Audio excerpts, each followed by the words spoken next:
मुझे ये लगता है कि बिलखुसूस हमारे मुल्क में एक मसला ये है कि हमें ना अपने इमोशंस को एक्सप्रेस करना नहीं आता। हम महसूस कुछ और कर रहे होते हैं और हमारे अल्फाज कुछ और हमारा साथ नहीं देते। हाँ। अब फॉर एग्जाम्पल आपके घर एक मेहमान आए जिनको आप बहुत दिनों से याद कर रही थी और आपको उनको देख कर बहुत खुशी हुई।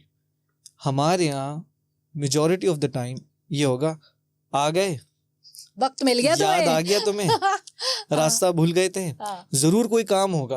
अब आप देखें, आपने यही जज्बात, एक आपने आपके दिल में जो जज्बात थे वो ये थे कि मैं तुम्हें याद कर रहा था, बहुत अच्छा हुआ कि तुम आ गए। अक्सर आ जाया करो रास्ते में से, खुशी होती है तुम्हें देखकर। क्या बात है। ये वो बातें जो हमने अपने नाना नानी या दूसरे लोगों से सुने, लेकिन अब उसकी जगह होता है कि जरूर कोई काम होगा, रास्ता भूल गए थे, तो तंज, ताना, सार्केज़म, ये सब होता है। तो इससे और एक तरीके से दूर हटते हैं लोग। तो पहली चीज़ तो ये है कि आप जो महसूस कर रहे हैं ना वो कह दें, और उसमें कोई शर्मिंदगी की बात नहीं है। अगर आप किसी से कुछ मांग भी लेंगे, चाहे वो उसका टाइम क्यों ना हो, वो खुशी खुशी आपको देगा, बशर्ते कि आप उसको उस तरह कह पाएं कि मुझे तुम्हारी ज़रूरत है, तुम 5 मिनट बैठ जाओ मेरे साथ, थोड़ी बात कर लो, रादर देन के फ़ोन कहाँ है तुम्हारा, फुर्सत मिल गई, बैटरी खत्म हो गई होगी, जब भी तुम आके बैठे हो आज, वरना तो तुम्हारी शक्ल नहीं नजर आती। आज शक्ल आ गई इनकी बाहर, आप आए तो ये बाहर आए, वरना तो अंदर ही बैठे रहते हैं कमरे में। ठीक है, तो ये सारे वो ताने कि वो जो 5 मिनट के लिए आया है वो अगले 5 मिनट भी सोचेगा मैं जाऊं नहीं जाऊं, वरना यही होना है मेरे साथ, सुनना पड़ेगा, फिर 4 बातें सुननी पड़ेगी। बिल्कुल।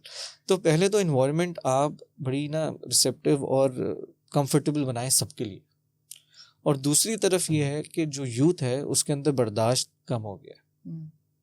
और मैं जब ये बातें करता हूँ ना, मैं अपने आप को एक्सक्लूड नहीं कर रहा, इसमें सबसे सरे फहरिस्त अपने आप को रख कर ही बात करता हूँ कि हमारे अंदर बड़ों की बात सुनने का पेशेंस भी कम हो गया। पहले हम बड़ों की बात सुन के जो बात सही लगती थी उस पर अमल कर लेते थे, जो सही नहीं लगती थी उसको एटलीस्ट सुन लेते थे। अब मुझे नहीं पता कहाँ से, लेकिन ये एक वांट पैदा हो गई है कि नहीं, एज डज नॉट मैटर, जो जहाँ जब जैसे गलत है उसको मैं हाईलाइट करूँगा। यानी कि पूरी दुनिया का जो सही और गलत का फैसला है वो मैं कर सकता हूँ रिगार्डलेस ऑफ द एज, और उसको मैं ठीक भी कर सकता हूँ रिगार्डलेस ऑफ द मोमेंट। सही बात कहने का सही तरीका और सही वक्त भी होता है। हम लोग स्ट्रेट फॉरवर्ड होना, या बोलते हैं कि मैं सच बोलता हूँ, मैं अपने दिल में नहीं रखता, हम बदतमीज और मुंह फट होने को कॉन्फिडेंस का नाम देते हैं। हम कॉन्फिडेंस और सच का नाम देते हैं। सही बात है, ये बहुत तकलीफदेह बात है। बिल्कुल।